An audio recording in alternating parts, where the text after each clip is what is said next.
Tal como lo señalábamos antes de despedir a nuestro invitado anterior, el presidente del Partido Socialista, don Moisés Ojeda, vamos a hablar de educación y es por ello que hoy día tenemos aquí en nuestros estudios a don Julio Isamit, quien fue dirigente estudiantil por allá por el año 2006, en plena época de los pingüinos, movimiento de los pingüinos. Hoy día es el coordinador general de los republicanos que están agrupados dentro de este conglomerado de Chile Vamos, donde está la UDI, está Renovación Nacional, en fin, y anda de visita, ¿no es cierto?, por la zona, ¿no? Julio, cuéntame. Hola, muy buenas noches, muchas gracias por la invitación. Claro, efectivamente me tocó venir ya a Punta Arenas por tercera vez. ¿Ya? Y estoy acá porque a raíz de los 10 años del movimiento pingüino escribí un libro que se llama Educación, una transformación pendiente. Perfecto. Y ese libro que hoy día presentamos en la institución de Santo Tomás junto a Claudio Radonich, él fue el presentador del libro y la verdad es que pudimos tener una muy buena conversación sobre educación, no solo con Claudio, sino también con el público, alumnos, papás que pudieron participar del debate. Ahora, bueno, cuéntanos un poco más allá de esto más allá del tema de lo que significa un poco escribir un libro, escribir un poco tu experiencia, tu visión que tienes de la educación, y ahí me detengo un momento y para que me comentes un poco cuál es la visión que tenías tú de la educación. Hoy en día ustedes lucharon por tener una nueva reforma educacional, hubo todo un movimiento y que revolucionó, ¿no es cierto?, no solamente al país, sino también a las autoridades del momento. Hoy en día algunas de esas cosas se están viendo, pero al parecer no hay conformismo. Bueno, en Chile hoy día estamos viviendo nuevos momentos de polarización, estamos viviendo momentos de manifestaciones, y yo siempre me gusta explicar esto por el sentimiento de frustración que existe en muchos jóvenes. Hoy día hay muchos jóvenes que están frustrados respecto a que la educación no haya mejorado y que hoy día parte importante de nuestro sistema educativo está al debe, especialmente en el campo de la educación estatal, y por supuesto eso genera frustración en los estudiantes. Ahora, eso no justifica en caso alguno las manifestaciones violentas que hemos sido testigos en los últimos días. No solo me refiero a las cosas terribles que pasaron en Santiago respecto... Una falta de respeto. Claro, imagínate tú lo que es quebrar, escupir y patear una imagen de Cristo en la calle. Pero además también en la Universidad de Concepción rayaron el escudo histórico. Entonces la verdad es que esa forma más violenta yo creo que hoy día no tienen justificación alguna. A mí me gusta siempre decir, y yo lo decía cuando era dirigente estudiantil, que lo cortés no quita lo valiente. Y con la misma fuerza que uno puede ser muy claro para exigir una educación de calidad, también tiene que ser muy cuidadoso con las formas que a veces terminan delegitimando el fondo de las cosas que uno pide. Porque en el fondo lo que ustedes buscan aliados, no es aliados. Claro, y porque si tú me preguntas a mí como padre, yo te voy a ir a apoyar, ¿cómo te voy a ir a apoyar si estáis destrozando? Claro. ¿Ah? Llámame a que yo participe contigo y camine en las calles contigo cuando las cosas sean correctas. Cuando las cosas sean correctas, sean cara a la ciudadanía, sean a rostro descubierto. Mira, cuando nosotros fuimos, yo fui dirigente estudiantil el 2006, yo ya no, no soy era igual habían encapuchado. Sí, claro, pero la gran diferencia era que nosotros condenábamos los encapuchados, pues. Sí, Esa es la diferencia. Pero después de cuánto? Bueno, no fue ni en la primera, ni en la segunda, ni en la tercera. No, empezaron los vandalismos, entonces no. recién empezaron. No es así. Sí. No es así, ¿por qué? Porque a mí me tocó ser dirigente estudiantil del Instituto Nacional Ya, y nosotros condenamos los actos de violencia desde el primer momento.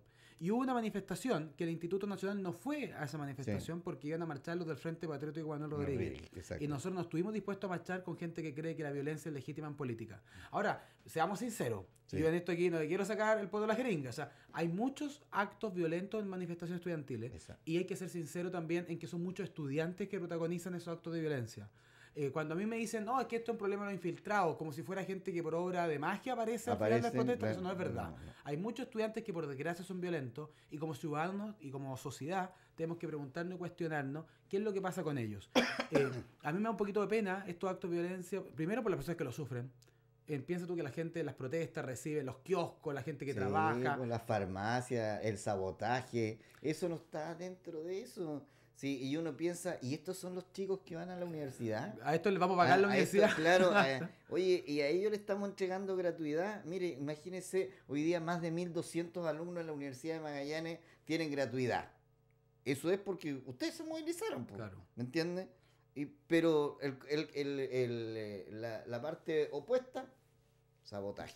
Sí, y lo que pasó en Valparaíso el 21 de mayo. También, pues entonces una ola... Y piensa en lo que le pasa por la cabeza a los papás cuando ven las noticias a las 9 de la noche. Porque el gran éxito del movimiento estudiantil del 2006 no es solamente tener mucha gente en las calles, es también que los papás lo apoyen en las casas. Exacto. Y lo que tú decías hace un momento, lo que los estudiantes quieren es tener aliados. Exacto. Y con las cosas terribles que están pasando, cuando las personas ven las noticias, es imposible que se sumen como aliados los estudiantes. Si yo fuera ministro de Educación y que tengo que pagar un costo político por este tema, tenlo por seguro que no me siento a la mesa a conversar con ustedes. Claro. No, para nada. Paren y conversamos. Claro. Yo, por ejemplo, por eso te comentaba, han pasado 10 años desde el movimiento estudiantil del 2006, a mí ya me toca estar en otra faceta un poco más política, de coordinador general de Republicano, pero el tema de educación sigue siendo presente. Y hay muchas cosas que siguen indignando. Te voy a dar un par de ejemplos, pero el primero es que la educación estatal ha perdido 400.000 alumnos. Y la educación estatal sigue siendo un paciente enfermo al que tratamos con aspirinas. O sea, tú le das una cosita, dos cositas, pero no va al fondo, al problema de fondo, que es aumentar los recursos, que es que tener mejores profesores, que los profesores sean evaluados, etcétera. Y por tanto, tenemos un paciente muy enfermo. La educación estatal está administrada por las corporaciones municipales. Claro, y el problema es pero y eso no es una herencia de ahora, es una herencia que viene del gobierno militar, que, ¿no es cierto?, sacó del Estado a los establecimientos y se lo entregó a las municipalidades. Sí, pero crearon las corporaciones municipales. Hoy día el 50% de las corporaciones municipales más uno, ¿cierto?, están con déficit presupuestario. Sí. Y además se han transformado en cunas políticas, de pagos políticos. Pero ahí tenéis dos cosas. Uno, que es muy grave, el hecho de que, primero hay que saber algo, la educación municipal es estatal. Cuando te dice que la educación tiene que pasar al Estado, las municipalidades son del Estado. Porque se recibe una subvención. No es así, porque un privado puede recibir subvenciones. Las municipalidades son instituciones estatales. Lo que pasa es que son órganos descentralizados a lo largo de todo el país. Cuando los estudiantes piden que la educación pase a control del Estado, no es que las municipalidades no sean del Estado. Ellos lo que quieren es que la educación pase al control central del Estado en Santiago. Sí. Y yo creo que eso es inaceptable. Y lo segundo, yo creo que es inaceptable porque, como tú mismo sabrás, la realidad de Punta Arenas es radicalmente distinta a la realidad de Antofagasta. Ya. Y a mí me encantaría que las decisiones educacionales de Punta Arenas se tomaran en Punta Arenas y no en Santiago Centro. Exacto. Y lo segundo es que tú tienes mucha razón cuando hablas que las corporaciones municipales son deficitarias y no administran bien los colegios. Pero no administran bien los colegios porque, por un lado, le hacen pagar los sueldos, pero no tienen las funciones, no tienen las facultades para mejorar la educación. Porque hoy día tenemos un sistema que se dice municipal, pero que no es ni chicha ni limonada. Por un lado, unas partes las administran las municipalidades y por otra cosa, el Ministerio de Educación tiene algunas facultades. Porque radiquemos un poco, claro, radiquemos todo en un solo órgano. Decidámonos, o el ministerio o las municipalidades. Pero esta cuestión me enjunge, la verdad es que no funciona. Y no ha funcionado en los últimos 20 años y no hay por qué creer que va a funcionar este año o el próximo. Y yo creo que en eso tienes razón. Piensa tú que más de la mitad son deficitarios y salvo en comunas muy ricas que pueden meter plata extra, el resto de las municipalidades está al debe. ¿Tú crees que esos son los descontentos que hoy día están aflorando en estas nuevas manifestaciones estudiantiles que estamos viendo? Sí, mira, aquí hay cosas que se entremezclan. Hay un malestar ciudadano generalizado. Claro. Hay en mi opinión, una sobreideologización muchas veces en las manifestaciones estudiantiles. Pero hay cosas que indignan. Por ejemplo, el tema de la gratuidad. Yo hubiese preferido, la presidenta en campaña ofreció un 70% de gratuidad. Después bajó a 60% y hoy día estamos en un 50% de gratuidad. Pero yo cuento que esa gratuidad está muy mal implementada porque dijimos 50% de gratuidad para algunos estudiantes de algunas instituciones. Eso fue un mal acuerdo. Eso es un acuerdo que hizo la nueva mayoría con Chile Vamos. Yo, siendo miembro de Chile Vamos, cuento que es un mal acuerdo porque perjudica a estudiantes, por ejemplo, los centros de formación técnica o institutos profesionales que no son beneficiados, siendo que son los estudiantes más vulnerables del país. Entonces, si tú hubieses querido tener una gratuidad justa, yo se prefería un 40%, pero para todos los estudiantes de Chile, con dos criterios. Uno, vulnerabilidad, es decir, que los alumnos lo necesiten. Exacto. Y dos, que que la institución esté acreditada. Y pongamos un mínimo de acreditación. Hoy día el gobierno dijo 4 años para instituciones privadas, pero las estatales no le exigió ese requisito. Entonces a mí me hubiese encantado que la regla fuera la misma para todos. Fue un punto el gran conflicto que hubo en esta reforma y en este acuerdo que se logró al final. Un mal acuerdo para uno, un buen acuerdo para otros. Claro. Cada uno lo ve desde su punto de vista. Esto es igual que cuando las elecciones, unos ganaron, todos ganaron, porque podría haber sido peor. Es como veamos nomás los números. Sí, pero piensa tú, por ejemplo, el caso hoy día de estudiantes vulnerables de Punta Arenas que estudian en el INACAP o en Santo Tomás, que no tienen gratuidad. En cambio, los alumnos de la Universidad de Magallanes tienen gratuidad. 1200, más de 1.200 alumnos. El caso de Iquique, por ejemplo, tú tienes la Arturo Prat de Iquique con gratuidad, 3 años de acreditación, y tienes la Universidad de Santo Tomás, 3 años de acreditación sin gratuidad. Entonces, eso es lo que uno dice, que hay familias que puede tener 2 hijos, uno va a un lado y el otro va al lado, y los tratas de manera distinta, cuando deberías tratarlo de manera igual. En eso podemos estar de acuerdo que al final, claro, debería tratarse de la forma. Pero también los requisitos que se pusieron también para poder optar a este tema de gratuidad también fueron altos, porque también había un abuso en relación a esto de las subvenciones, recibir y todo. Yo mañana instalo un colegio y recibía cualquier plata, después te dejaba con la carrera a mitad y chao nomás.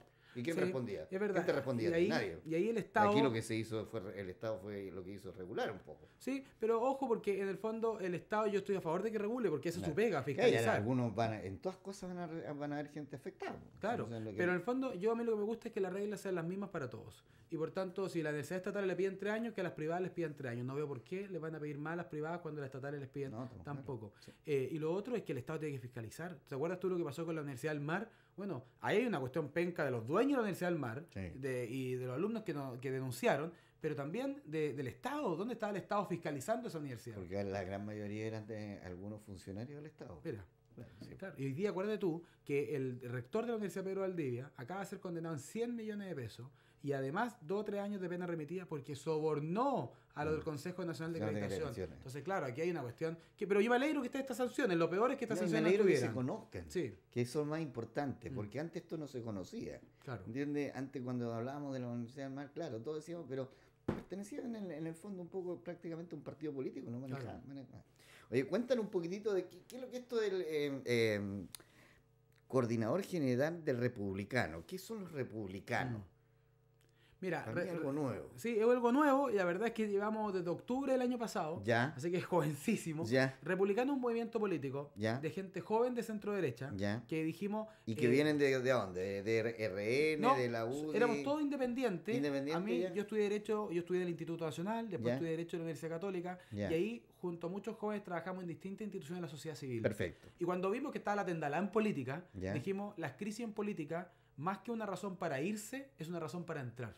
Y dijimos, ya que la política está tan venida a menos, bueno, nosotros hagamos nuestro aporte, nuestro granito de arena, hagamos un movimiento político y metámonos, porque no nos sentíamos parte ni de un partido como la UDI, Renovación Nacional, pero claramente éramos de centro derecha, partidarios de la justicia, de la libertad, y dijimos, entremos, metámonos en política, hagamos un movimiento nuevo, y eso se llama Republicanos. Y la verdad es que somos un grupito incipiente, somos cerca de 100 profesionales, universitarios, pero que no están conformados como partido político. Que no estamos conformados como partido político. Pero están dentro de un conglomerado político. Así es. Y a mí me toca ser consejero político de Chile Vamos, así que tengo cada 2 semanas reunión con todos los diputados, senadores de la coalición, un poquito para ir tirando las líneas de cómo debiera ser la centro derecha de cara al futuro. ¿Y cómo crees tú que debería ser, tomando en cuenta este mea culpa, este nuevo lineamiento que señaló el fin de semana, salieron señalando ahí en algunos medios la UDI? Yo creo que la centro derecha tiene que primero mostrar todas sus caras. Yo creo que muchas veces en nuestro sector le ha pasado de que ha sido vista, y muchas veces con razón, como elitizada, que representa una élite del país. Cuando la verdad es que la centroderecha es tremendamente transversal. Si te das cuenta, las municipalidades que gana la centroderecha, muchas están en regiones, muchas están en zonas rurales y representan a el país diverso que tenemos y no solamente un tipo de país. Y por tanto la centroderecha tiene que mostrar realidades distintas. Yo me siento orgulloso de haber estudiado en un colegio público, de ser la primera generación de mi familia, en ir a la universidad y todas esas cosas. Yo creo que nuestro sector tiene que estar orgulloso de eso. Lo segundo es que una centroderecha que tiene que huir de la elitización de las preocupaciones. Yo creo que muchas veces nuestra política está concentrada en cosas que le interesa a una élite. 2 o 3 discusiones, claro, tremendamente intelectuales, doctrinarias, por ejemplo, el mismo tema constituyente, etcétera. Pero cuando tú hablas con la gente común y corriente, la verdad es que a la gente lo que le importa es salud, educación, delincuencia, etcétera. Y muchas veces nos olvidamos de eso porque estamos pendientes de esa otra batalla un poco más de élite. Tú eres un cabro joven, abogado, por lo tanto también tienes una visión legal. ¿Cómo ves todo este tema dentro de Chile Vamos, el tema de la corrupción? ¿Tú crees que es un tema que se tiene que erradicar sí o no? ¿Cómo ves tú de que hoy día todavía Jovino Novoa siga dando declaraciones y como si no pasara nada. Sí, yo encuentro que aquí hay varias cosas que se entremezclan. La primera es que hay que ser con los casos de corrupción y con los casos de tráfico de influencia, hay que ser que no muy solamente claro. está en Chile, Sí, claro. también está en los otros Hay que ser muy claro, hay que ser muy duro, hay que condenar esos hechos y por tanto, de la misma manera en que uno los condena, tiene que salir adelante con las manos limpias y decir aquí hay personas que también se la juegan en política de manera honesta. Y lo segundo es que aquel que se porta mal tiene que tener su sanción. Si hay alguna persona que... La sanción de irse para la casa. La sanción de irse para la casa, de renunciar. Porque, mira, en política, en derecho uno estudia la responsabilidad penal, la responsabilidad civil. Claro. Pero en política existe la responsabilidad política. Y la responsabilidad política en muchos casos se concreta renunciando. Cuando las personas se equivocan, renuncian. Ahora, ¿cuál es el problema? Es que en este país nadie responde por nada. En este país nadie ha hecho nada. En este país nadie es responsable de nada. Nadie es capaz de pedir perdón. Si aquí, mira, Iván Moreira, que también estaba metido en el caso de la boleta. La senadora Carolina Goich, hoy presidenta de la DC, pidió perdón en el funeral de Elwin. Me alegro mucho porque la verdad es que se necesita. Iván Moreira pidió perdón y lo dejaron de molestar. Pero tú tenías Fulvio Rossi, por ejemplo, o Guido Girardi, Jaime Orpi, Jovino Novoa, que los molesto, y ahí están, sin ningún problema. Entonces, la verdad es que a mí me encantaría que el senador Rossi pidiera disculpas, que el senador Girardi pidiera disculpas, me encantaría que el senador Novoa, bueno, ya no es senador, pero que en el fondo tuvieran esos mensajes un poquito más autocríticos. Yo creo que la ciudadanía, la manera que tenemos de recuperar la confianza de los ciudadanos, es salir a decir las cosas a la cara, llamar al pan pan vino vino, y no seguir esta lógica de escudarse tras un montón de estructuras legales o de procesos abiertos. Y ustedes como generaciones jóvenes, ¿cómo ven esto? Porque dice... ¿Le incentiva a seguir en política? Mira, la política no es algo fácil. O sea, yo a mí de repente veo a mi amigo abogado que trabaja en su estudio y recibe el sueldo a fin de mes y todo tranquilo. El cambio está aquí que como que todo el mundo presume que está en algo malo. Tú sabes que cuando nosotros lanzamos Republicano, pusimos una foto en Facebook y para abajo vienen los comentarios del estilo, más gente corrupta, más gente quiere robar. Y yo le decía, yo se lo estaba comentando a mis papás el fin de semana y a mi abuela le dije, mira abuela, nos pillaron. pero mi abuela me decía, ¿pero por qué esto? Bueno, porque esa es la imagen que hoy día tienen los políticos. Para la gente común y corriente, hoy día muchos políticos, no todos, porque la política es igual de noble que cualquier otra función, pero muchos políticos son vistos como corruptos, como gallos chantas, y de repente hay muchos políticos que por desgracia dan razones para creer eso. También muchos políticos, los ciudadanos ven que hay un montón de privilegios injustos en los políticos. Y yo creo que la Cámara de Diputados tiene que ser muy clara, por ejemplo, en acabar con esos privilegios. Yo el otro día escuchaba la postura de algunos diputados de bajar el sueldo de la dieta parlamentaria. Yo estoy a favor de bajar la dieta parlamentaria. Pero si hay otra que me gustaría bajar también de los sueldos de los asesores. Porque por último un diputado ganó la elección.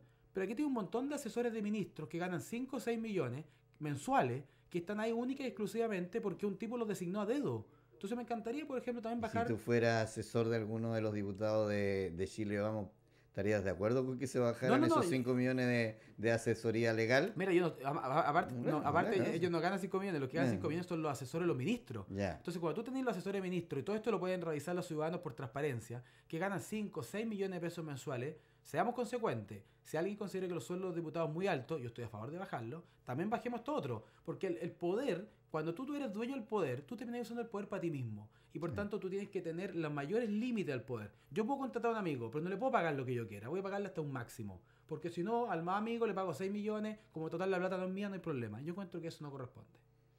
Ahora, ¿este movimiento va a tener representatividad acá en Magallanes? Mira, nosotros estamos poco a poco. Hoy por hoy vamos a llegar candidatos a concejal en la región metropolitana. Estamos ya con gente en Temuco, estamos con gente en Villa del Mar. Y a mí me encantaría que Republicanos pronto pueda estar en Punta Arenas, porque si hay una convicción que tiene Republicanos es que Chile tiene que ser un gran país y no una gran capital. ¿Ya han tenido conversaciones con alguna gente? Poco a poco. Esta es la primera vez que yo vengo a esta ciudad ya como coordinador político y hay personas que se han acercado, que nuestras ideas les parecen interesantes.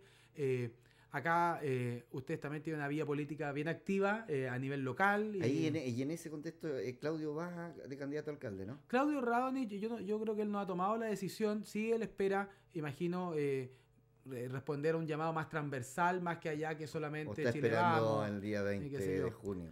Día 20, aparte, ustedes tienen una cosa bien rara, ¿no? Tuvieron primaria y escuchaba al presidente del Partido Socialista decir que desde Santiago no permitieron que hubiera primaria y se hizo este tipo de consulta. Yo encuentro que eso es lamentable.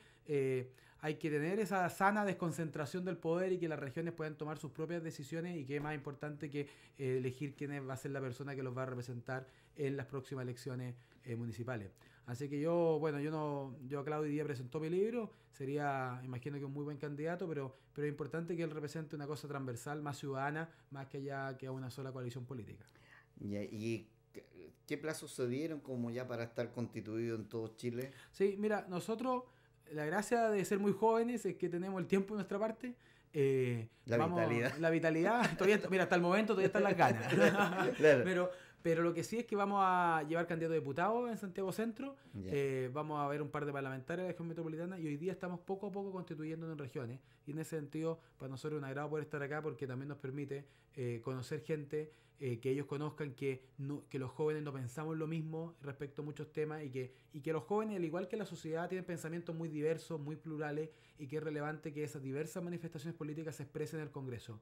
A mí hoy día, por ejemplo, veo con cierta desazón, con cierta tristeza de que los únicos gente joven que esté en el Congreso sean todos de la misma tendencia política. Me encantaría que hubieran jóvenes distintos. No estoy pensando solamente en los republicanos, estoy pensando en un montón de gente de Chile Y que Vamos fueron líderes estudiantiles. Sí, claro. Y que estuvieron en tu época. Claro, y que contribuye, mira, ¿sabes qué? La gente de centro derecha, como que a gente como a Boric y a Giorgio Jackson, como que les tienen cierta tirra, así que yo hay cosas que valoro. Y la Camila Vallejo, y ellos tienen una cosa media rara, porque Giorgio es el político más popular de Chile y la Camila es la menos popular de Chile, pero al final hay una cuestión que tú podéis valorar.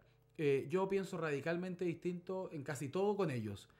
Pero hay una cuestión que valoro, que es el esfuerzo por renovar la política, por poner las ideas sobre la mesa, y eso yo me alegro que incluso haya obligado que la oposición, que hoy día Chile Vamos, tenga que salir a discutir en campo de ideas. Por lo menos que se converse. Así es. Por lo menos que se conversen los temas, porque lo peor es que no se conversara, nadie se atreva. Porque cuando uno puede, esto es como las cosas cuando tú opinas, a muchos les puede gustar y a otros no. Claro. Yo pongo los temas. Es más, yo creo que fue un logro ya de que se comience a hablar dentro de los parlamentarios o a meditar de que efectivamente se debería bajar o reevaluar o entregar otros estándares con respecto a la dieta parlamentaria. Eso claro, ya es un logro. Ya es un logro que le costó casi 2 años. Pero piensa tú, por ejemplo, respecto a los parlamentarios, nadie cuestiona mucho que los parlamentarios ganen un buen sueldo. No. Lo que se cuestiona es que lo decidan ellos mismos. ¿Cachai? Tú perfectamente podrías tener un mecanismo en que se calcule en base a la proporción respecto de otras cosas. Pero cuando tú tienes que los propios parlamentarios son los que votan su aumento de sueldo, la verdad es que eso la ciudadanía dice, a mí me encantaría también votar mi propio sueldo. Entonces, no, yo estoy de acuerdo contigo. Aquí hay que hacer cambios profundos. Yo creo que lo que está en juego es cómo hacer Chile los próximos 30 o 40 años. Y eso es tremendamente relevante y los jóvenes tenemos mucho que decir ahí. Claro, porque imagínate, hoy día hay parlamentarios que están enjuiciados y siguen recibiendo su dieta parlamentaria. Sí, claro. Eso no. Y lo otro que hay que hacer un sistema más competitivo. Piensa tú que los tipos que van a la elección por primera vez tienen que pagar todo de su bolsillo. En cambio, los diputados y senadores en la práctica los últimos 6 meses están en campaña con plata de todos los chilenos. Tú perfectamente podrías imputar todos los gastos de los últimos 6 meses de Congreso a campaña. Porque las personas que se oponen a los candidatos electos, a los que ya son diputados o los que ya son senadores, están gastando esa plata de su bolsillo, mientras al otro le pagamos celular, le pagamos secretaria, les pagamos jefe de gabinete, les pagamos jefe de prensa, le pagamos benzina, le damos pasajes de avión. Entonces, tú podrías decir, oye, compitamos en igualdad de condiciones, porque si no, sacar a las personas que están en el Parlamento va a ser muy difícil, porque tienen toda la plata y el poder, entre comillas, de los medios, porque aparece en televisión, aparece en la radio, y por tanto un incumbente va a ser muy difícil poder sacarlo. A mí me gusta que la gente compita, pero compita en igualdad de condiciones. Porque al final, muchas veces, hoy día, si una persona joven, aquí Gabriel fue un caso bien excepcional, porque el caso de Gabriel Boric, él fue como independiente y consiguió los votos suficientes para salir electo. Otros dirigentes estudiantiles fueron más protegidos, o les dieron el cupo, etcétera. Pero también en un momento político diferente. Sí, claro. Él venía también de una euforia la cresta la ola estudiantil. A nivel local habían algunos parlamentarios que llevaban mucho tiempo también en ese tipo. Entonces el escenario político es así, es lo mismo, una cosa paradojal. Alguien de hoy día venía escuchando entre todos los comentarios y lo quiero traspasar enseguida. Comentario en ADN y decía, Holanda, uno de los grandes equipos, tercero en el Mundial y todo, y quedó fuera de la Eurocopa. Hace un año que se ganó la Copa América. Por lo tanto, el escenario no es el mismo. Claro. Lo mismo es solo traslado a la política. Claro. Hoy día los escenarios son diferentes. hoy día Gabriel Boric también igual ha sufrido los avatares, ¿no es cierto?, de la política y de los grupos políticos también. Sí, hoy día yo he estado acá teniendo varias conversaciones y me han comentado que efectivamente la situación política de Gabriel no es la misma que hace 2 años. Sí. Bueno, es como lo que tú acabas de decir, Chile ganó la Copa América hace 1 año y hoy día ganamos por un penal a Bolivia. La Camila Vallejo, tal como dices tú, ingresó, ¿no es cierto?, a la Cámara de Diputados con lo más alto, junto con Jackson y Boric. Pero hoy en día, si alguien me dice va a salir reelegida, no lo sabría decir. No es tan claro, ¿Entiende?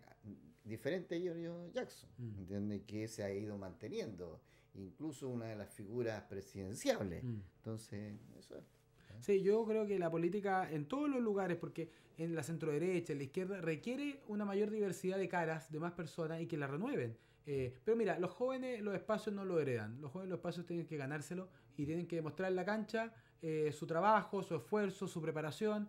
Y yo creo que el momento actual del país no es una cuestión de que tiene que ser jóvenes contra viejos. O sea, la verdad es que hoy día lo que el país necesita es que todas las generaciones estemos comprometidas con el futuro del país. No hay que jubilar a nadie. Aquí lo que se necesita es que entren muchos jóvenes, mucha gente con experiencia también tiene que estar. Pero lo que sí hay que ser muy claro en dar esa señal de probidad, de transparencia, porque la transparencia no es una cuestión de la derecha contra la izquierda, es una cuestión de un mínimo convivencia social en que los ciudadanos respeten a sus autoridades. Y si los ciudadanos no creen en sus autoridades, los ciudadanos no respetan sus autoridades, vamos a tener un montón de problemas como país. Sobre todo cuando un país que se precia tanto haber surgido, haber pasado a ser el país más rico de América Latina, etcétera, y que esas son nuestras instituciones. Bueno, las instituciones chilenas no valen tanto como hace 2 años y valen menos de lo que valían hace 5 años. Y por tanto, para poder recuperarla hay que hacer actos concretos, no solo aquí bastan las palabras bonitas, sino que se requieren hechos concretos y como te dije, en política, el político su responsabilidad muchas veces se manifiesta en renuncia, muchas veces se manifiesta en un pedir perdón, pero lo que nunca puede ser es quedarse callado esperando que el tiempo pase. Muy bien. Cuando comencé la entrevista yo no sabía si estaba hablando con un periodista o con un abogado, ahora ya sé que es un abogado que está iniciando este camino por la política a pasos agigantados. Ojalá en algún par de años tenga el privilegio de decir, mira, ese joven yo lo entrevisté un día en la Radio Polar. Con esto me despido, buenas noches, que tengas un feliz retorno y ojalá nos volvamos a reencontrar en otra oportunidad. Muchas gracias por la invitación. Listo, muy bien. Buenas noches. Polar Comunicaciones presentó Última Conexión.